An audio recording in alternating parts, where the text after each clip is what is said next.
आज देश में सेंट्रलाइजेशन ऑफ पावर का सबसे वल्गर अगर कोई फेस है तो उसका नाम अरविंद केजरीवाल है। आप बोलते थे कि इन भ्रष्टाचारियों को हटाएंगे, उनके साथ आप गठबंधन में बैठे हो, साथ में मिलकर चुनाव लड़ रहे हो, सही बात। एक दूसरे को वोट दे रहे हो। पिछले लोकसभा चुनाव में राहुल गांधी ने आम आदमी पार्टी को वोट दिया है और केजरीवाल ने कांग्रेस को वोट दिया है। दिल्ली में हर दूसरा बच्चा इरिवर्सिबल डैमेज हो चुका है उसका फेफड़ा, मतलब वो ठीक ही नहीं होगा। मतलब पूरी एक जनरेशन गारद होने की लगभग स्थिति है। जल बोर्ड तो प्रॉफिट मेकिंग था। जिस दिन मैंने जल बोर्ड छोड़ा है 176 करोड़ रुपए का प्रॉफिट था, आज ये लॉस में है। 7,000-8,000 करोड़ का लॉस है, तनख्वाहें नहीं मिल रही हैं और वो वेट कर रहे हैं और रिटायरमेंट बेनिफिट नहीं मिल रहा है। कहाँ चला गया पैसा? आपने टिकट किसको दिया? सीलमपुर का टिकट उस आदमी को दिया गया 2020 में जिसने सीलमपुर में दंगा कराया।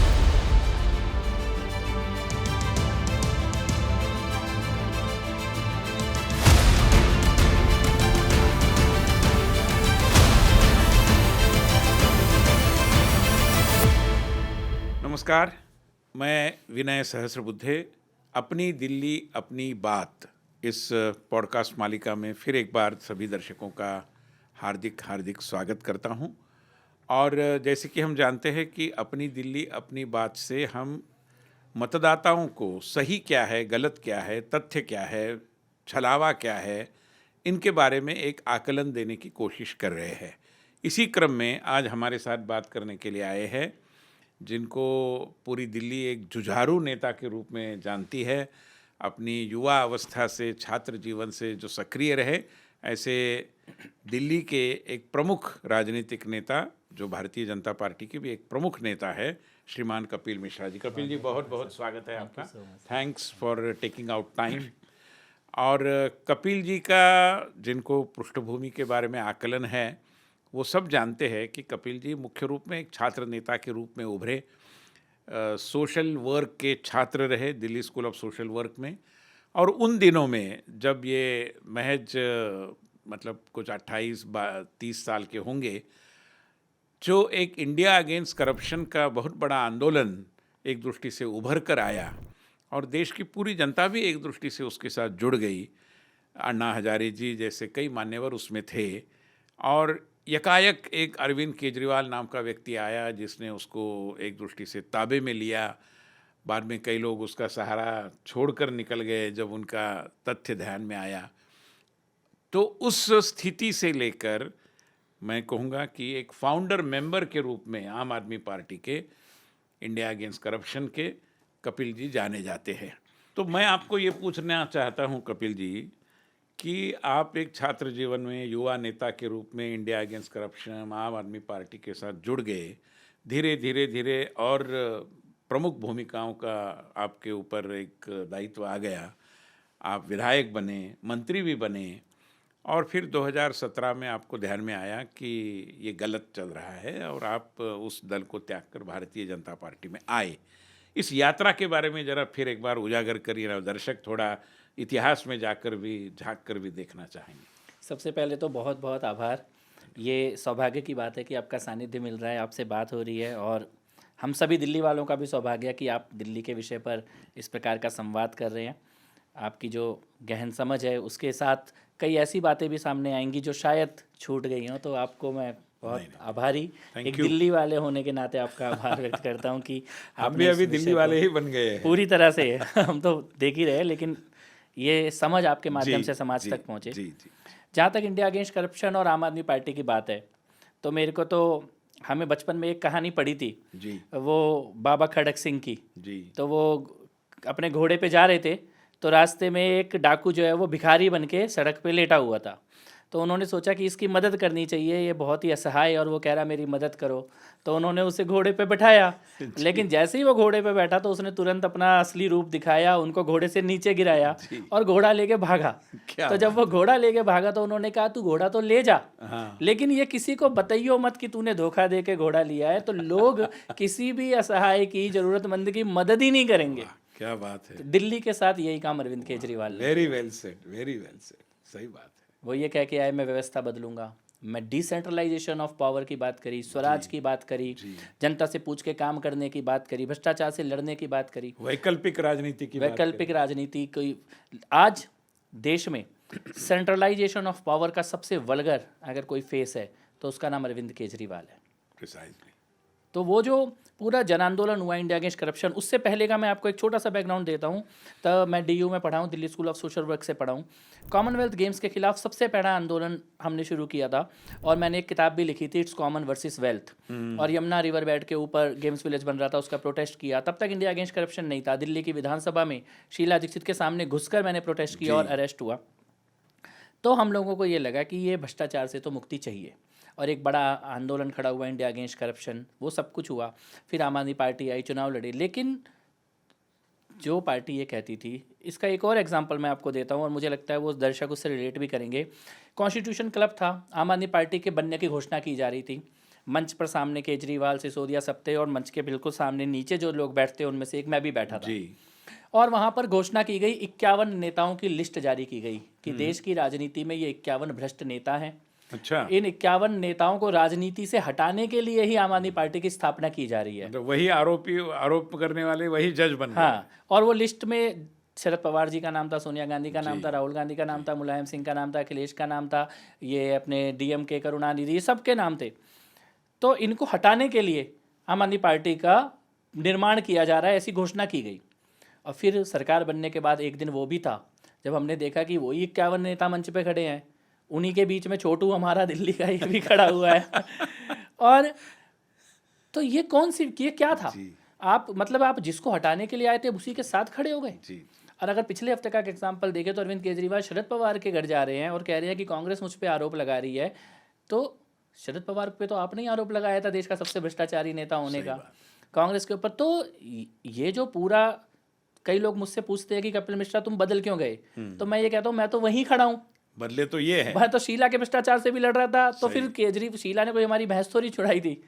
वो जो दिल्ली के साथ गलत किया उससे गलत ज़्यादा तुम कर रहे हो। बिल्कुल। आप बोलते थे कि इन भ्रष्टाचारियों को हटाएंगे, उनके साथ आप गठबंधन में बैठे हो, साथ में मिलकर चुनाव लड़ रहे हो, सही बात। एक दूसरे को वोट दे रहे हो। पिछले लोकसभा चुनाव में राहुल गांधी ने आम आदमी पार्टी को वोट दिया है और केजरीवाल ने कांग्रेस को वोट दिया है। इस प्रकार का गठबंधन था। तो इस स्थिति में जब आप बदल गए तो एक दिल्ली का लड़का जो ये सोच के आया था कि दिल्ली बचाई जाएगी, दिल्ली ठीक की जाएगी, दिल्ली एक अच्छा शहर बनेगी, वो कहाँ खड़ा हो, किसके साथ जाके खड़ा हो?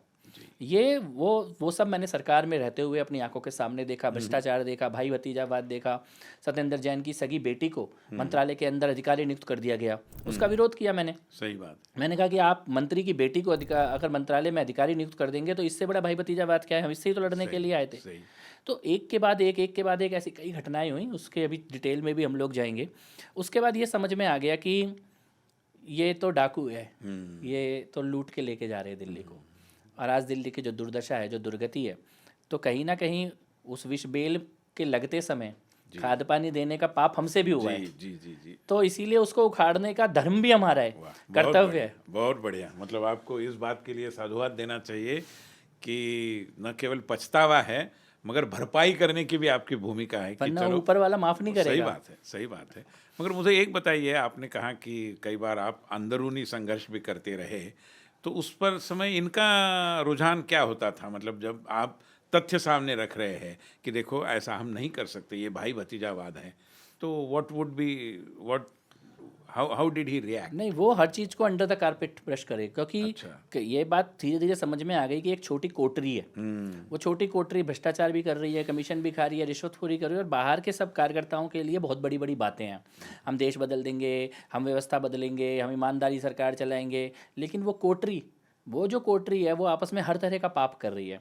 जैसे सत्येंद्र जैन की बेटी का मैंने आपको बताया, ऐसे ही एक और एग्जांपल था, जैसे कि किसी एक मंत्री के ऊपर कोई केस लगा, संदीप सिंह के ऊपर लगा या किसी और पे ऊपर लगा, उनको कहा कि हम इतने ईमानदार हैं, हमने तो आरोप लगते ही मंत्री हटा दिया।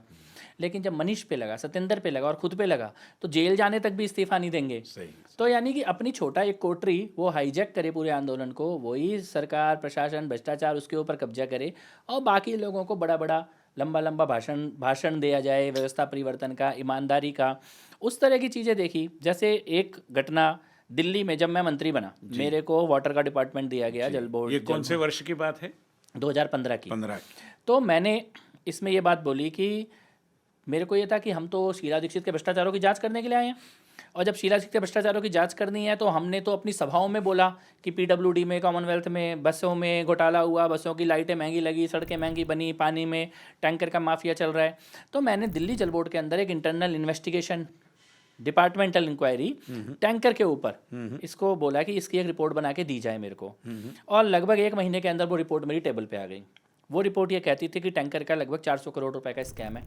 दिल्ली में टैंकर को चलाने के लिए उतना पैसा दिया जा रहा है, 1-1 किलोमीटर का इतना पैसा दिया जा रहा है जितना तो लिए अगर आप रेंट पे मर्सिडीज़ या BMW चलाएंगे तो उतना भी 1-1 किलोमीटर का खर्चा उतना पानी के टैंकरों के लिए दिया जा रहा है। और जानबूझकर टैंकर का माफिया दिल्ली में चलता रहे, इसका एक नेक्सस है। डॉक्यूमेंटेड रिपोर्ट विद फैक्ट्स कि कहाँ एक्स्ट्रा पैसा दिया जा रहा है, क्यों चलाया जा रहा है, जहाँ ज़रूरत नहीं है, ये करके एक रिपोर्ट मैंने बनाई और रिपोर्ट मैंने मुख्यमंत्री की टेबल पे जाके रख दी कि भाई साहब ये रिपोर्ट तो मैंने बना दी और ये शीला दीक्षित का भ्रष्टाचार है और इनके जो दागी अफसर हैं इन पर तुरंत कार्रवाई कर सकते हैं हम, दिल्ली जल बोर्ड का विजिलेंस हमारे अंडर है, किसी की ज़रूरत ही नहीं है हमें। बिल्कुल बिल्कुल। तो मेरे को जो रिस्पांस मिला वो बड़ा शॉकिंग था। मेरे को उन्होंने ये कहा कि क्या तेरे को क्या लगता है कि तू ही कर सकता है भ्रष्टाचार की जांच, बाकी मंत्री बेवकूफ़ है वो नहीं कर सकते थे, तो उन्होंने क्यों नहीं किया? तो मेरे को कुछ समझ नहीं आया। तो मैंने कहा कि हाँ सबको ही करनी चाहिए और ये तो शीला के भ्रष्टाचार है, इसी से हम लड़के आए हैं। तो अरविंद केजरीवाल ने एक बात बोली विनय जी, जो मैं आपको ऑन रिकॉर्ड कहना चाहता हूँ या कैमरे पे। उन्होंने मुझसे ये कहा, जरूर बोलिए। उन्होंने मुझसे ये कहा कि कपिल अगर आज मैंने तेरे को बोल दिया ना कि तू भ्रष्टाचारी है तो तेरे घर वाले भी तेरे पे भरोसा नहीं करेंगे, तेरे को यही सचिवालय की बिल्डिंग से कूद के सुसाइड करनी पड़ेगी। मैं सिद्ध करता हूँ कौन भ्रष्टाचारी है कोई ईमानदार है, ये रिपोर्टों की कोई ज़रूरत नहीं है। हो। तो दैट वाज मतलब वो तय करेंगे और जिसको वो करार देंगे कि ये भ्रष्टाचारी है वही भ्रष्टाचारी है, बाकी को वो माफ भी कर सकते हैं। तो ये अहंकार और ये झूठ और ये असली भ्रष्टाचारियों को बचाने का दबाव, ये एक मंत्री के तौर पे मैंने व्यक्तिगत तौर पे उस वक्त देखा। इसमें साठगांठ भी होगी। 100% साठगांठ थी, तभी तो वो माफिया आज तक चल रहा है। वही अच्छा वही चल रहा है। सेम टैंकर आज भी चल रहे हैं, सेम लोग चला रहे हैं, उससे ज़्यादा 10 गुना रेट पे चला रहे हैं जिसपे शीला। तो मेरे को एक ऐसे व्यक्ति के तौर पर जिसने अरविंद केजरीवाल को आइडियलाइज किया कि ये तो भ्रष्टाचार के खिलाफ लड़ने आए, हम दिल्ली बदल देंगे, देश बदल देंगे, वो व्यक्ति जब मंत्री के तौर पे सामने बैठा है और सामने मुख्यमंत्री के तौर पे ठीक उससे उल्टी बातें सुनने को मिल रही हैं, वो मेरे लिए लाइफ चेंजिंग डे था, लाइफ चेंजिंग मोड था। वो दिन तो मैं अपने घर आया हूँ और मैंने अपनी पत्नी को बोला है कि इस तरह की घटना हुई और हम दोनों ने उस दिन ये निर्णय ले लिया कि ये चीज़ ये करने नहीं आए थे हम राजनीति में, हम इसको सहन नहीं हाँ ये नहीं सहन कर सकते, कोई ज़रूरत भी नहीं थी, ऐसा तो मजबूरी में तो आए नहीं थे राजनीति, ये तो बदलने आए थे। तो वो एक टर्निंग पॉइंट था जिसकी आपने बात मेरे से पूछी कि ये उनकी मैंने शीला के, और अगर आप देखें तो 10 साल में शीला दीक्षित की सारी फाइलें तो वहीं पड़ी है ना दिल्ली सरकार में। अब तो इनकी अपनी फाइलें बन गई स्कैम्स की, लेकिन आपको जांच करनी होती है तो मंत्री कोई भी कर सकता था। तो वहाँ पर एक ऐसा लगा कि जब जैसे पैर के नीचे से जमीन खिसक गई। एक दृष्टि से मैं कहूँ कपिल जी, आप एक उदाहरण हैं, उन युवाओं का आप रिप्रेजेंटेशन करते हैं जिन्होंने भी बड़ी आस लगाई थी कि ये वाकई में एक अलग तरीके की राजनीति करेगा, राजनीति की गंदगी को दूर करेगा। मैं मानता हूँ कि वो जो एक दृष्टि से निराश और उद्विग्न इस तरीके का युवाओं का समूह है, उसके आप एक प्रतिनिधि हैं। मगर मैंने आपके कई इंटरव्यूज़ भी पढ़े, आपके कुछ भाषण भी देखे, आपने कई बार इनके बारे में बात करते समय इनकी जो पॉपुलिस्ट पॉलिटिक्स है, लोक लुभावन वादे करना और रेवड़ी पॉलिटिक्स जिसको हम बोलते हैं, उसके बारे में कहा है। थोड़ा उस पर थोड़ा और प्रकाश डालिए ना कि कैसे ये केवल वोटों को और वोटरों को भी खरीदना चाहते हैं। हाँ देखिए, सबसे पहले तो खासतौर पर जो युवाओं की आपने बात बोली, एक ज़माना था जब देश के बाहर जितने अनराइज यूथ हैं सब आम आदमी पार्टी को चंदा दे रहे थे, और यहाँ तक कि नौकरी छोड़ के यहाँ प्रचार करने भी आ रहे थे, टाइम निकाल के वॉलंटियर कर रहे थे। आज की तारीख में 1 पैसे का चंदा नहीं है किसी एनआरआई के द्वारा, क्योंकि वो सबको पता लग गया ये झूठ बोल रहे हैं। कोई यूथ मूवमेंट नहीं है और युवाओं को पता है कि क्या बड़ा कोई वैकल्पिक नहीं है। अब जिस गंदगी को हटाने आए थे आप उससे बड़ी गंदगी खुद बन चुके हो। शायद देश की राजनीति का सबसे गंदा भ्रष्ट चेहरा अगर कोई है तो वो अरविंद केजरीवाल खुद आज की तारीख में बने हैं, जो केवल झूठ बोलते हैं। और रेवड़ी की बातें मैं तो मानती ही नहीं कि ये रेवड़ी है, ये तो जहर की गोलियां हैं।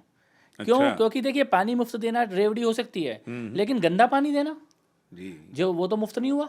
वहाँ तो सबको पानी खरीदना पड़ रहा है। मैं तिमारपुर की संजय बस्ती में गया, झुग्गी बस्ती है विनय जी, आप जानते ही होंगे, वो पुरानी झुग्गी बस्ती है दिल्ली की, और सबसे गरीब लोग रहते हैं। यहाँ शाहदरा के पास लाल बाग की झुग्गी में गया, सबसे गरीब लोग रहते हैं। वजीरपुर की झुग्गियों में गया, झुग्गी दिल्ली की, जहाँ पर तो एक एक पैसा उनके लिए वो 30 रुपये रोज का पानी खरीद के पीते हैं। कोई फ्री पानी नहीं है दिल्ली का इनका सबसे बड़ा झूठ है, फ्री का रोज पानी 30 रुपये का पानी, क्योंकि पीने का पानी जो आ रहा है वो पिया ही नहीं जा सकता है। तो आप गंदा पानी दे रहे हो, आप कह रहे हो मैं मुफ्त पानी दे रहा हूँ, आप गंदा पानी दे रहे हो, उसका डबल कॉस्ट है। एक कॉस्ट तो पीने का पानी खरीदना पड़ रहा है, और दूसरा जो हेल्थ कॉस्ट है गंदे पानी का, वो हेल्थ कॉस्ट को तो आप इमेजिन ही नहीं कर सकते कि बन के बच्चों के साथ, परिवारों के साथ क्या हो रहा होगा। तो ये कौन सी रेवड़ी हो? ये रेवड़ी नहीं है, ये तो जहर की गोलियां हैं, जिसको ये रेवड़ी कह के भ्रमित कर रहे हैं। सही बात। तो इस प्रकार की जो इन्होंने बात बोली, आज यमुना नदी है, यमुना नदी की स्थिति ये है कि हम तो छठी मैया को मानते हैं, छठ की पूजा करते हैं, छठ के व्रत रखते हैं हमारे लोग, आंसू आ जाता है। छठी का आधार ही है कि बहते हुए पानी के सामने होगा, जी। घर में ऐसे गड्ढा खोद के नहीं होगा, बहती हुई प्रवाह में छठी मैया की आराधना होगी, सूर्यदेव की आराधना होगी। आज दिल्ली में बैन है, आप छठ पूजा नहीं कर सकते यमुना के किनारे, क्योंकि अच्छा? इतना, हाँ बैन है, एक भी मतलब कोर्ट के ऑर्डर से बैन है, इतना पॉल्यूटेड है पानी। हमारे अध्यक्ष जी वीरेंद्र सचदेवा जी तो एक दिन के लिए उन्होंने डुबकी लगाई तो उसी दिन स्किन डिजीज हो गई, जी पता है मुझे। अस्पताल में जाना पड़ा। आप ये सोचिए इसमें कौन सी रेवड़ी है जिस शहर की नदी को, और दिल्ली में क्या नदी 22 किलोमीटर का स्ट्रेच है केवल, सही। सो कॉल्ड IIT से आप पढ़ के आए हो, आप वो 22 किलोमीटर के स्ट्रेच में साफ पानी सुनिश्चित नहीं कर सकते थे? जबकि LG ने शायद कहीं करके दिखाया है। हाँ करके दिखाया उन्होंने, कई तरह के मॉडल हैं और देश भर में मॉडल है, हमारे पास साबरमती का मॉडल है, शहरों में नदियाँ ठीक की जा सकती हैं। लेकिन आप खाली झूठ बोलोगे, और उसके बाद आपने बोला 8,000 करोड़ रुपए यमुना की सफाई में खर्च हुए। 8,000 करोड़ रुपए की तो बिस्लेरी खरीद कर, मैंने जी बिस्लेरी खरीद के और ऐसे ही यमुना में डाल दी होती तो साफ पानी बह रहा होता है। कहाँ गया 8,000 करोड़ रुपए? आज भी यमुना काली है। हवा की स्थिति आज ये है कि ऑन रिकॉर्ड, ये रिपोर्ट है हमारे गंगाराम अस्पताल की रिपोर्ट है, एम्स की रिपोर्ट है, वो ये बोल रहे हैं कि दिल्ली में हर दूसरा बच्चा इरिवर्सिबल डैमेज हो चुका है उसका फेफड़ा, मतलब वो ठीक ही नहीं होगा, मतलब पूरी एक जनरेशन गारद होने की लगभग स्थिति है। तो ये कौन सी, कैसा पढ़ा लिखा मुख्यमंत्री था जो आप हवा ठीक नहीं कर पा रहे, सड़क ठीक नहीं कर पा रहे, पानी ठीक नहीं कर पा रहे? कौन सी रेवड़ियाँ हैं ये? इसमें किस बात की रेवड़ी है? बस की आप अगर बात करें, आप देखिए बस वाला बस भगा के ले जाता है, अगर 4 महिलाएं खड़ी हों, उसको पता है कि उसको आप बस भी दीजिए अगर आप फ्री का, तो वहाँ बस होनी चाहिए थी, सड़क पे बस नहीं है। फ्री का एक टोकन आपने अनाउंस किया हुआ है, पानी नहीं है आपने अनाउंस किया हुआ है। ये और आप ये मानते हैं कि आप, जैसे कि अब जो इन्होंने किया, अब ये बोल रहे हैं जी हम पुजारियों को पैसा देंगे, हम ऑटो वालों को देंगे, तो ये 10 साल पहले याद नहीं आया आपको ऑटो? मैं उस पर आना ही वाला हूँ, मगर आपने ट्रांसपोर्ट का विषय निकाला। हम विद्यार्थी परिषद के दिनों युवा छात्र अवस्था में आते थे, तब DTC की बसें यहाँ पर बड़ी अच्छी चल रही थी। मैं मानता हूँ कि मेट्रो के बनने के बाद DTC का जो नया रोल होना था, एक फीडर सर्विस के रूप में लोगों को अपने घरों तक लास्ट माइल कनेक्टिविटी के बारे में, आज तो लगता है कि DTC को भी बंटाधार कर दिया, खत्म हो गया DTC के कर्मचारियों से आप बात करें तो उनको तनख्वाह नहीं मिल रही है। अच्छा। DTC के कंडक्टर्स को तनख्वाह नहीं मिल रही, ड्राइवर्स को तनख्वाह नहीं मिल रही, रिटायर किया जा रहा है, और DTC को प्राइवेट। इस वक्त दिल्ली में जितनी भी बसें चल रही हैं एक भी DTC की नहीं है, प्राइवेट ऑपरेटर्स को इन्होंने दे दिया है, बस चलाओ और हमसे पैसा लो। DTC के डिपो प्राइवेट ऑपरेटर के लिए पार्किंग ग्राउंड बन चुके हैं। अब वहाँ पे DTC की बसें तो है ही नहीं, और प्राइवेट ऑपरेटर बस खड़ी कर रहा है, ऊपर से दिल्ली सरकार से पैसा ले रहा है, और अपने ही लोगों को इन्होंने वहाँ पर बस ऑपरेट करने के ठेके दे दिए। इसके बाद जो हमारी इलेक्ट्रिक बसें आई वो सेंट्रल गवर्नमेंट ने दी हैं, तो वो कुछ इलेक्ट्रिक बसें दिल्ली की सड़कों में दिखाई देती हैं, जो ये स्काई ब्लू कलर की बसें हैं वो सब प्रधानमंत्री जी ने दिल्ली को दिया। तो मेरा ये मानना है कि profit making body, autonomous body, पहली बात तो आप कैसे घाटे में चली गई, और आप उसके तनख्वाह, यही जल बोर्ड के साथ हुआ, यही DTC के साथ हुआ। ये 2 डिपार्टमेंट दिल्ली के, 2 DTC और जल बोर्ड, ये बताने के लिए काफ़ी है कि अरविंद केजरीवाल ने दिल्ली की क्या दुर्गति की है। दोनों अच्छे चल रहे थे, दोनों में भविष्य दिखाई दे रहा था। जल बोर्ड तो प्रॉफिट मेकिंग था, जिस दिन मैंने जल बोर्ड छोड़ा है 176 करोड़ रुपए का प्रॉफिट था उस दिन, और ये अभी की बात है, 17 की। आज ये लॉस में है, 7,000-8,000 करोड़ का लॉस है, तनख्वाहें नहीं मिल रही हैं, और वो वेट कर रहे हैं, और रिटायरमेंट बेनिफिट नहीं मिल रहा है। कहाँ चला गया पैसा? ध्यान में आ रहा है कपिल जी कि ये तो एक भस्मासुर जैसे, जिस चीज़ को हाथ लगाते हैं वहाँ पर वो भस्म ही हो जाता है, मतलब सब घाटे में चला जाता है।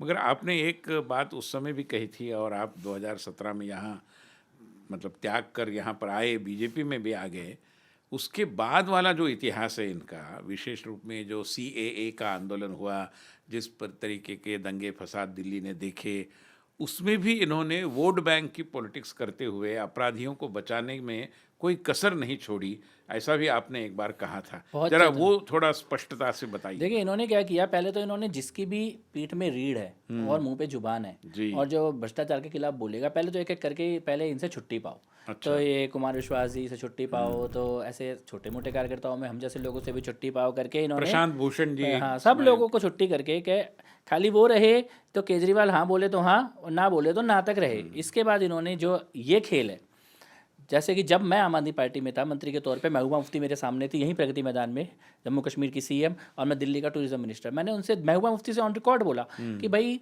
अगर आप बुरहान वानी को भाई मानते हो तो टेररिज्म और टूरिज्म एक साथ कैसे चलेगा। सही। तब मैं आम आदमी पार्टी का मंत्री था। लेकिन ऐसा बोलने वाला कोई व्यक्ति रह ना जाए, तभी तुष्टिकरण शुरू होगा। और उसी दिन शाम को मेरे को फ़ोन आया कि ऐसा कैसे बोल रहे हो, ये मुसलमानों का वोट इधर चला जाएगा उधर चला जाएगा करके, एकदम खुलेआम सीधा फ़ोन आया। तो मैं वहाँ से बोल के निकला हूँ कॉन्फ्रेंस से, और मेरे को लगा मैं तो देश की बात बोली है कि भाई बुरहान वानी जैसे लोगों को भाई मानोगे तो टूरिज्म कैसे चलेगा। सही बात। महबूबा मुफ्ती रोने लगी। तो मेरे को फ़ोन आया, सीएम से डायरेक्ट बोला, अरविंद जी ने फ़ोन करके बोलते हैं कि ऐसा कैसे चलेगा मुसलमान। मैंने कहा मुसलमान तो दिल्ली में कई जगह है, मैं भी जाता हूँ, कोई मुसलमान बुरहान वानी के नाम पे दिल्ली में थोड़ी वोट दे रहे हैं। बिल्कुल, और वो टेररिस्टों के साथ क्यों जाएगा। हाँ, क्यों जाएगा। और फिर अगर जाएगा तो कोई स्टैंड तो लेगा। सही। अगर जाएगा ही तो फिर हम उसके आगे झुक थोड़ी जाएंगे। जी। तो वहाँ से इन्होंने शुरू किया अपना ये एक्सपेरिमेंट करना कि कैसे हम लोग एक खास दिशा में देश की राजनीति को लेके जाएं। और उसका जो पीक था वो 2020 में 2020 में दिल्ली ने जो देखा, पहले हमारी देखिए यही मौका था चुनाव से लगभग 3 महीने पहले, चुनाव से 3 महीने पहले इन्होंने दिल्ली की सड़कें 10 जगह पर बंद कर दी विनय जी। शाहीन बाग उसका मेन सेंटर था, उसके अलावा हमारा चांदबाग पे, जाफराबाद पे, त्रिनगर पे, खुरेजी में, इन सब जगहों पे दिल्ली की सड़कें बंद कर दी। ना कोई दफ्तर जा पा रहा है, ना कोई स्कूल जा पा रहा है। और क्या बात कि संसद का कोई कानून है जो कि भारत के मुसलमानों पर लागू भी नहीं होता, उसके लिए इन्होंने हमारी सड़कें बंद कर दी। और उसको चला कौन रहा था, उसके जो मेन नाम थे उमर खालिद, इसके अलावा खालिद सैफी, ताहिर हुसैन, ये सब लोग आम आदमी पार्टी के कनेक्टेड लोग। एक तो आम आदमी पार्टी का डायरेक्ट ही काउंसलर था, दूसरा उमर खालिद मनीष सिसोदिया का राइट हैंड था। और मनीष सिसोदिया उस वक्त शाहीन बाग में जाके ये भाषण दे के आते हैं कि हम शाहीन बाग के साथ खड़े हैं। लेकिन ईश्वर का न्याय देखिए, शाहीन बाग का अपराधी जिस जेल में था उसी जेल में उनके साथ खड़े वही रहने था। के लिए। मैं तो साथ है ना, ईश्वर ने कहा अभी साथ रहेगा। जी। और अभी तो परमानेंट भी जाएंगे, अभी तो बेल पे आए हैं, अभी परमानेंट भी उधर ही जाएंगे, क्योंकि आपने दिल्ली के साथ अन्याय किया है। हम जिस दिन अंकित शर्मा को मारा, एबी ऑफिसर अंकित शर्मा खजूरी का लड़का है, 24 साल का लड़का, जानता हूँ, उस समय बहुत चर्चित विषय था वो। तो उसको खाली मारा नहीं, 400 बार चाकुओं से गोदा, 400 बार, और बॉडी को उठा के उधर नाले में फेंक दिया। नाले में से जो वो शव निकला, ऐसा हाथ करके रस्सी से बांध के निकाला है, अभी भी अगर याद करके बहुत आक्रोश होता है, दुख होता है। सही बात। वो बच्चे को मार दिया, ताहिर हुसैन ने मारा, ताहिर हुसैन के लोगों ने मारा, अपने उसके घर के अंदर ले जाके मारा गया, सबको पता है। ये ताहिर हुसैन आम आदमी पार्टी का काउंसलर था। काउंसलर। उसी दिन संजय सिंह मीडिया में आके बोलते हैं ताहिर हुसैन बेकसूर है, मेरी तो ताहिर हुसैन से बात हुई है। और ताहिर हुसैन, क्यों संजय सिंह ने उसको बचाया, क्यों आम आदमी पार्टी ने उसको बचाया। जो वकील खड़े हुए वो इन्हीं के लोगों के वकील खड़े हुए जाकर, अभी तक बेल पे नहीं आया है। लेकिन बाकी जितनों की बेल मिली सबको दिल्ली सरकार के, केजरीवाल के लोगों के वकीलों ने, सरकारी वकीलों ने साथ दिया छुटवाने के लिए, बयान दिए। उससे भी बड़ी पीड़ा की बात है, मैं क्योंकि उन अस्पतालों में गया हूँ जहाँ पे इलाज हो रहा था दंगे से पीड़ित लोगों का, धर्म देख के इलाज हो रहा था। मुसलमान है तो उसका इलाज किया जा रहा था दिल्ली के सरकारी अस्पतालों में, हिंदू है तो लाइन पे लगाए। मुआवजे केवल मुसलमानों को दिए गए, क्या बात हिंदू है? को कोई मुआवजे नहीं दिए गए, हिंदू परिवार को। मतलब ब्रॉड डे लाइट में डिस्क्रिमिनेशन। हिंदू दंगा पीड़ित, मैं तो अभी आप ऑन रिकॉर्ड कह रहा हूँ, और देश का कोई भी मीडिया चैनल चला जाए, हिंदू दंगा पीड़ितों को केजरीवाल सरकार से 1 पैसे की मदद नहीं मिली। एक भी हिंदू दंगा पीड़ित को, चाहे घर में कोई मृत्यु हुई हो, चाहे कोई मदद नहीं मिली, और केवल मुस्लिम परिवारों को मदद दी गई। और सबसे बड़ी बात आप देखिए कि इन्होंने रिलीफ कैंप किसके दिए लगाने के लिए, वक्फ बोर्ड को। क्या हिंदू मुस्लिम दंगे में रिलीफ वक्फ बोर्ड लगाएगा? वक्फ बोर्ड सीधे सीधे मुस्लिम बॉडी है, आप कोई न्यूट्रल ऑर्गेनाइजेशन से क्यों नहीं आपने रिलीफ कैंप लगवाए? रिलीफ कैंप लगवाने का जिम्मा ही आपने वक्फ बोर्ड को दे दिया। और वो माइनॉरिटी में जो बैठा हुआ था उस वक्त, वो भी एक तरह का दंगाई ही है, वहाँ का चेयरमैन बन के बैठाया हुआ था दिल्ली माइनॉरिटी कमीशन का। ये लोगों को आपने बोला कि आप रिलीफ दोगे, जो जिस रिलीफ कैंप का ऑर्गेनाइज ही वक्फ बोर्ड कर रहा हो, वहाँ पे हिंदू पीड़ित घुसेगा भी कैसे? सही बात है। जाएगा, मदद कैसे मांगेगा? आपको जो कल जिसने दरवाजे पे आके आग लगाई है, आप कह रहे हो उसी से जाके अपनी मदद ले जाकर। ये ऐसी स्थिति दिल्ली के अंदर उन्होंने पैदा की। मतलब खुलेआम अन्याय और एक तिहाड़ जेल अरविंद केजरीवाल के अंदर आता है, जो हमारे हिंदू लड़के अंदर गए, जेल के अंदर उनको मारने की कोशिश की गई। अच्छा। तो एक एक परिवार से, मैं तो इसलिए बोल सकता हूँ क्योंकि व्यक्तिगत तौर पे हर परिवार से मिला हूँ। हिंदू दंगा पीड़ित एक भी परिवार ऐसा नहीं है जिसके दरवाजे पे हम नहीं गए, सबकी हमने मदद करी। और लोगों ने बोला क्यों कर रहे हो, तो हमने बोला जब सरकार नहीं जाएगी दरवाजे पे तो कोई तो जाएगा उसके दरवाजे पे। ये जहर तुष्टिकरण का, ये अरविंद केजरीवाल ने दिल्ली की राजनीति के अंदर पहले नहीं था। सही बात है। पहले इनडायरेक्टली होगा कांग्रेस का, शीला दीक्षित का, लेकिन इस तरह खुलेआम दिल्ली में दंगा तो जब नहीं हुआ जब 92 में पूरे देश में दंगा हुआ है। लेकिन आप 2020 में दिल्ली में दंगे करा रहे हो, आज के ज़माने में दिल्ली में दंगे करा रहे हो। इसके अलावा आप देखिए कि आपने टिकट किसको दिया। सीलमपुर का टिकट उस आदमी को दिया गया 2020 में जिसने सीलमपुर में दंगा कराया, दंगाइयों को ही विधायक बनाने अपना पुराने विधायक का टिकट काट के। अच्छा। जिसने अगर दंगे में भाग नहीं लिया विधायक ने सीलमपुर का, तो उसका टिकट काटा और उसको टिकट दिया जो दंगे में भीड़ लेके गया थाना जलाने के लिए। इधर चांदनी चौक से जो भीड़ निकली जामा मस्जिद से और दरियागंज के थाने को जलाया गया, उस भीड़ को लीड करने वाले को आपने इधर का टिकट दिया। तो आप टिकट भी उन्हीं को दे रहे हो जो दंगा कर रहे हैं जी। तो ये एक ऐसा जहर दिल्ली की राजनीति में ये अरविंद केजरीवाल ने घोला है। नहीं, ये तो मतलब कई सारी बातें आपने ऐसी बताई कि जो अभी याद करके भी बड़ा मतलब मन बहुत आक्रंदित होता है, आक्रोश होता है। आपने सही फरमाया। मगर इनके बारे में जब मैं सोचता हूँ, एक बार तो वो वैकल्पिक राजनीति वगैरह वगैरह बोलते रहे, कई बार महिलाओं के बारे में भी बोलते रहे और जेंडर जस्टिस वगैरह की भी बातें करते रहे, मगर इनकी अपनी कार्यकर्ता स्वाति मालीवाल जी, इनके साथ जो इनका सलूक रहा और जिस पद्धति से अपमानित करते हुए उन्होंने और घर में जिस पद्धति का अत्याचार हुआ, जरा उस पर भी वोटरों का एजुकेशन करिए। देखिए विनय जी, ये तो आप उच्च सदन के आप पूरी परंपरा को अच्छे से जानते हैं, अपनी आंखों से आपने देखा है। और स्वाति मालीवाल उसी की सदस्य, बिल्कुल ऐसा नहीं है कि कोई केवल साधारण कार्यकर्ता। सही। एक कार्यकर्ता के तौर पर अरविंद केजरीवाल और उनके साथ उनका लंबा एसोसिएशन रहा ही है, 2 दशकों का एसोसिएशन है स्वाति। मैं अरविंद केजरीवाल के संपर्क में आया तब से पहले से स्वाति मालीवाल उनके साथ है, स्वाति मालीवाल। तो मुख्यमंत्री के घर में, राज्यसभा की सांसद को मुख्यमंत्री के ड्राइंग रूम में मुख्यमंत्री का दायां हाथ विभव कुमार आता है और वो स्वाति मालीवाल को थप्पड़ मारता है। थप्पड़ मारने के बाद वो सदमे में है और वो पूछ ही रही है कि हुआ क्या है। तो दूसरा थप्पड़, तीसरा थप्पड़, चौथा थप्पड़, और जब वो नीचे गिर जाती है, वो अपने जूतों से उसके पेट पे लात मारता है और वो तब तक मारता रहता है जब तक उसके कपड़े नहीं, पूरे बटन नहीं टूट जाते, कपड़े चिथड़े नहीं हो जाते, खून निकल कर आता है। बिल्कुल। और वो चिल्ला रही है मुझाओ बचाओ बचाओ। सामने के कमरे में केजरीवाल बैठा है और उसकी पत्नी बैठी हैं सामने के कमरे में, थोड़े दूर से कमरा छोड़ के उसके माता पिता वहाँ पर बैठे हैं और घर एक लड़की की चीखों से मुख्यमंत्री का घर गूंज रहा है, मुझे बचाओ। वो राज्यसभा की सांसद है, वो उसको लाते मारी जा रही हैं और वो निकल के आ रही है। पुलिस घर के अंदर से, उसने पुलिस को फ़ोन किया है, दिल्ली पुलिस को घर के अंदर से उसने फ़ोन किया कि मेरे को अरविंद केजरीवाल ने विभव से पिटवाया है। फिर वो रोते रोते थाने जा रही है, फिर वो वहाँ से, और उसके बाद 24 घंटे के अंदर जिस आदमी ने मारा उसको लेके कैमरे के सामने खड़ा है अरविंद केजरीवाल। और उसके बाद उसके लिए वकील दिए जा रहे हैं देश के सबसे बड़े बड़े।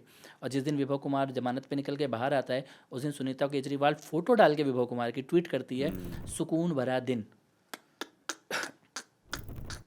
क्या देश के इतिहास में ऐसा कभी हुआ है क्या? कभी इस देश में ऐसा नहीं है कि ऐसे बहुत खराब मुख्यमंत्री भी रहे हैं, लेकिन क्या मुख्यमंत्री के घर में राज्यसभा की सांसद को इस तरह से मारा जाए, ऐसा कभी नहीं। ये आदमी क्या महिलाओं की, मुझे समझ में नहीं आता, महिलाओं के बारे में ऊंचे ऊंचे स्वर में बात करने वाले, वीमेन राइट्स, वीमेन एम्पावरमेंट की बात करने वाले हमारे कई लेफ्टिस्ट विचारधारा के लोग हैं, जो भी इनके समर्थन में कहीं मैदान में आए हुए दिखाई नहीं देते।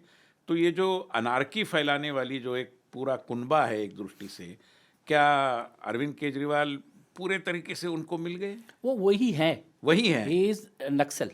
अरविंद केजरीवाल एक नक्सली है। वो दिल्ली के अंदर बैकडोर नक्सली पॉलिटिक्स। देखिए दिल्ली के अंदर कभी भी सीपीआई सीपीएम की एंट्री नहीं हुई। मतलब अब तक हमने अर्बन नक्सल देखे थे, ये तो एक बैकडोर नक्सल है। ये बैकडोर एंट्री करी है इन्होंने दिल्ली की राजनीति में, और वही एग्जैक्टली इनका मॉडल है, अपने कैडर को वायलेंस के थ्रू सामने की राजनीति को दबाना, जो कोई आवाज़ उठाए उसको ख़त्म करना, और हिंदू विरोधी, राष्ट्र विरोधी नीतियों को किसी भी तरह से सरकार का हिस्सा बना देना। स्वाति मालीवाल के साथ जो हुआ वो तो एक बात है, और दिल्ली की महिलाओं के साथ आप देखिए, दिल्ली की कैबिनेट में आतिशी से पहले इन्होंने दिल्ली कैबिनेट में कोई महिला को लिया नहीं। इसके अलावा दिल्ली का जो वुमेन कमीशन है वो लगभग डेड बना के छोड़ दिया गया। दिल्ली कितनी पेंडिंग एप्लीकेशन वुमेन कमीशन में पड़ी है, ऐसे पहाड़ रोज़ महिलाएं जाती है वहाँ पे जाके रोती हैं। आपने महिलाओं को वादा किया कि ये पैनिक बटन दिल्ली की बसों के अंदर दिए जाएंगे सुरक्षा के लिए। जब शीला दीक्षित के खिलाफ आंदोलन कर रहे थे, आप कहते हैं सरकार तो कर ही सकती है, पुलिस नहीं है तो क्या हुआ, क्यों नहीं किया आपने पैनिक बटन दिल्ली की बसों को? उसका स्कैम कर दिया बटन लगाने की जगह। उसके अलावा जो मार्शल लगाए, वो मार्शल ही खुद ही कुछ ऐसे थे कि आपको लग रहा है वही अपराध में शामिल हो रहे हैं, उनमें से कुछ 1-2 लोग। उसके बाद उनको भी आपने नौकरी से निकाल दिया, जिन बेचारों को नौकरी दी भी गई। तो महिलाओं को मिला क्या दिल्ली का? आज आप 10 साल बाद उनको ये बोल रहे हो कि मैं ये योजना दूंगा, वो जो जी। 10 साल में आपने क्या दिया जी। दिल्ली की महिलाओं को? दिल्ली की महिलाओं की सुरक्षा के लिए, सम्मान के लिए, उनका कोई एक चीज़ अगर आपने करी हो, महिला का सबसे पहली चीज़ है ये पानी मिल जाए घर, अपने घर परिवार के लिए, उस तक के लिए तो आपने टैंकर के नीचे गिरवा दिया महिलाओं को। तो मेरे को, और जिस लॉबी की आपने बात करी, ये नक्सल लॉबी, लेफ्टिस्ट लॉबी, तो टुकड़े टुकड़े गैंग का नारा लगा, उसके साथ जाके मनीष सिसोदिया, केजरीवाल खड़ा हो रहा है, अपने घर पे बुला रहा है, बिल्कुल मुख्यमंत्री के घर पे चित्र बुला रहा है देखे हैं जिसने ये हमने वो, बोला। सही बात। इसके बाद आप उमर खालिद का साथ दे रहे हो, आपका वकील साथ दे रहे हैं, आप बोल रहे हो हम शाहीन बाग के साथ खड़े हैं। जी। इसके बाद आपने ये जो पूरा दिल्ली के अंदर इस प्रकार की राजनीति की एंट्री कराओ, इसकी बात करो, दिल्ली बंद हो रही है, दिल्ली सरकार उसको पानी और बिजली दे रही है जो दिल्ली की सड़कें बंद करके खड़े हैं। आपको तो पहले आना चाहिए था कि भैया मेरा क्षेत्र है, ये देश की राजधानी है, इधर कहीं भी जाके प्रोटेस्ट करो, इधर सड़कें बंद नहीं होनी चाहिए। बिल्कुल बिल्कुल। वो आप उसे लीड कर रहे हो, दिल्ली के लोगों का काम धंधा बंद हो तो बंद हो, लेकिन कोई ना कोई धरना प्रदर्शन ये सब इधर दिल्ली में चलता रहे। आंगनबाड़ी की महिलाएं, दिल्ली की सबसे गरीब महिलाएं, वो 10 साल से प्रोटेस्ट कर रही हैं। आपको हैरानी होगी, 3,000 रुपये, विनय जी, कि 3,000 रुपये महीने में किसका खर्च चल सकता है? 3,000 केवल रुपये, 3,000 रुपये। 3,000 रुपये महीने में आप दिल्ली के आंगनबाड़ियों से महिलाओं से काम करा रहे हो, क्या महिलाओं के सम्मान की आप बात करोगे? तो और लेकिन इनके लिए बिल्कुल ये लोग नहीं बोल रहे हैं जो दुनिया में हाँ, तथाकथित वही झंडा। अचरज की बात तो वही है। तो स्वाति मालीवाल तो उन्हीं के बीच की थी। जी। आप स्वाति मालीवाल के लिए, न्याय के लिए नहीं बोल पाए, तो आप इसका मतलब कि आप न्याय नहीं चाहते, आप ये चाहते हो एनार्की फैले, असंतुष्ट रहे, अराजकता फैले, ये किसी तरह से राजधानी खराब हो, ऐसा एक नकारात्मक माहौल देश के अंदर तैयार हो। खाली ये आपका एजेंडा है, कोई महिला, कोई माइनॉरिटी आपका एजेंडा नहीं है।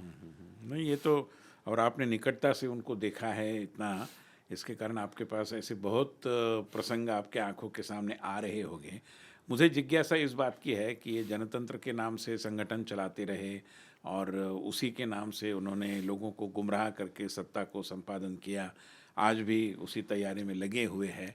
मगर क्या वो जो एक जनतांत्रिक सोच होती है सबको साथ लेकर जाने की, एक उनके कलीग के रूप में आपका कुछ ऐसा अनुभव रहा भी कभी? नहीं, मेरे तो जो अनुभव है वो मैंने बोला कि डिसेंट्रलाइजेशन की बात करते करते सेंट्रलाइजेशन का सबसे वल्गर फेस, कि कोई हाँ में हाँ मिलाने के कोई सवाल भी ना पूछ ले। संतोष कोहली इसका पहला एग्जाम्पल है। संतोष कोहली सीमापुरी की बच्ची राशन माफिया के खिलाफ लड़ी, वीर सिंह धिंगान के भ्रष्टाचार के खिलाफ लड़ी, और उसको सिटीजन जर्नलिज्म का अवार्ड भी मिला। और एक अरविंद केजरीवाल, उसी के नाम की राजनीति शुरू करी अरविंद केजरीवाल ने। वो संतोष कोहली का क्या गलती था? संतोष कोहली के लिए एक गलती थी कि वो केजरीवाल की आंखों में आंख डाल के सवाल पूछती थी। आज कहाँ है? आज हमारे बीच में नहीं मर्डर हुआ संतोष कोहली वही वही मैं कह तो संतोष कोहली की माता जी को केजरीवाल के घर से धक्के मार के निकाला गया।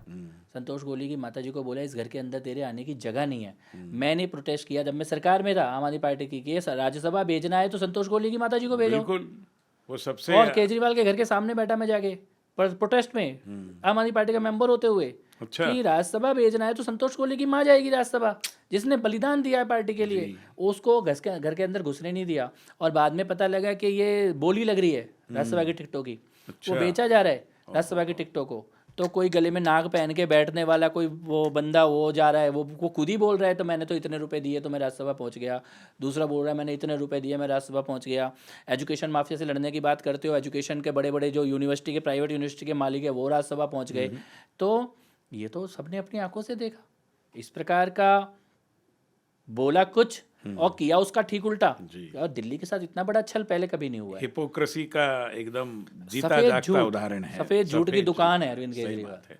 मगर मुझे एक बताइए, आप अभी जब आपने आम आदमी पार्टी के साथ कुछ काम किया, मंत्री भी बने, इस उम्मीद के साथ कि कुछ नया अच्छा होगा, और वो हुआ नहीं, और 2017 में जब आपने पार्टी को त्याग कर, पद छोड़कर भारतीय जनता पार्टी के साथ आने का निर्णय किया, तो बीजेपी में ऐसा आपने क्या देखा कि आपको लगा कि यहीं मुझे जाना चाहिए? देखिए, मैं सीधा तुरंत बीजेपी में नहीं आया। पहली बात तो मैं चुनाव के समय नहीं लड़ा। ऐसा तो बहुत सारी राजनीति में होता है कि अभी चुनाव आया तो चुनाव से 2 महीने पहले कोई लड़ाई हुआ, कुछ हुआ तो हमने पार्टी बदला, उधर गया। मैं सत्ता का 2.5 साल हुआ था, सरकार में मंत्री था, तो वो उस समय मैंने लड़ाई लड़ाई जी, इसीलिए तो मैं कह तो उसके बाद मैं 2.5 साल भाजपा में नहीं जुड़ा हूँ। और मैंने ये सोचा कि हम आम आदमी पार्टी के अंदर इंटरनली चीज़ों को ठीक करेंगे। मुझे लगा कि हम लोगों ने मिलकर पार्टी बनाई है, ठीक हो जाएगी। मैंने कहा भाई चंदे की ट्रांसपेरेंसी बताओ, अपनी विदेश यात्राओं की डिटेल बताओ, ये सारी बातें बताओ। तो लेकिन ऐसा माहौल था नहीं कि वो ठीक की जाए। तो जो लोग बचे भी थे वो रीढ़ विहीन लोग वहाँ बचे थे जिनको जिनको अंदर हिम्मत ही नहीं थी कि इन सवालों का। आपने जब सुधारों की बात की होगी तो उसको कोई प्रोत्साहन नहीं, कोई रिस्पॉन्स नहीं, कुछ नहीं। लीडरशिप से तो नहीं, हाँ, जो वही कार्यकर्ताओं से तो जो मिला, देश के बाहर लोगों से मिला, देश भर में लोगों से मिला, लेकिन वो लोग ये सुनने को भी तैयार नहीं थे कि हमारे ट्रांसपेरेंसी, हम चंदा ट्रांसफ़र कर दो, विदेशी आप वेबसाइट पे डालो, विदेशी दौरे जो इतने हो रहे हैं उसके बारे में डालो, क्यों दुर्गेश पाठक जर्मनी में 1 महीने रुक के आया जहाँ खालिस्तानियों का अड्डा है उनके साथ रुक के आ रहा है, क्यों कनाडा की यात्राएं की जा रही है संजय सिंह के द्वारा, मनीष सिसोदिया के द्वारा, राघव चड्ढा के द्वारा, कहाँ पे ऐसी ही जगहों पर जहाँ देश विरोधी लोग कहीं कहीं अड्डा बना के बैठे हैं उधर ही क्यों जाया जा रहा है, और सरकार का ऐसा क्या काम है कि इन जगहों पे इन मंत्रियों की यात्राएं हो रही हैं दिल्ली चलाने के लिए, तो ऐसा कोई कनाडा और जर्मनी जाके दिल्ली चलाने का कोई मॉडल मिलेगा, ऐसा तो कुछ है नहीं। तो ये मैंने सवाल उठाए वहाँ पर, जो आपने डिसेंट्रलाइजेशन की बात की, जनता से पूछ के काम करने की बात करी, इन सारे सवालों को उठाया। फिर एक चीज़ ज़रूर मेरे को देखो स्पष्ट समझ में आई विनय जी, जो कि जिसके लिए बाद में मेरा टॉप लीडरशिप से भाजपा में बाद में बात भी हुई जुड़ने के बाद, तो मेरे को ये लगा कि अगर हम बात करते हैं भ्रष्टाचार से लड़ने की, आम आदमी पर, लेकिन आज भ्रष्टाचार से लड़ कौन रहा है?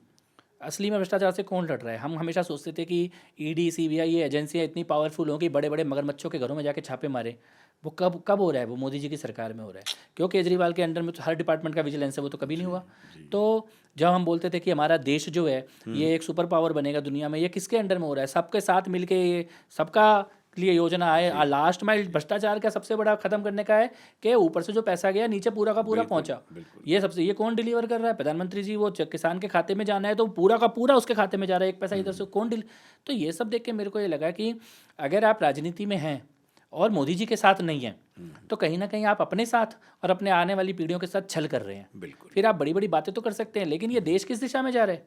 एक व्यक्ति इस देश के भ्रष्टाचार को जड़ से खत्म करके सिस्टमेटिक चेंज लेके आ रहा है। एक व्यक्ति राष्ट्रीय स्वाभिमान को पुनर्जागृत करके विश्व पटल पे स्थापित कर रहा है। एक व्यक्ति her last mile delivery ensure कर रहा है। और हम ये सारी बातें तो करें लेकिन उसी आदमी का विरोध करें।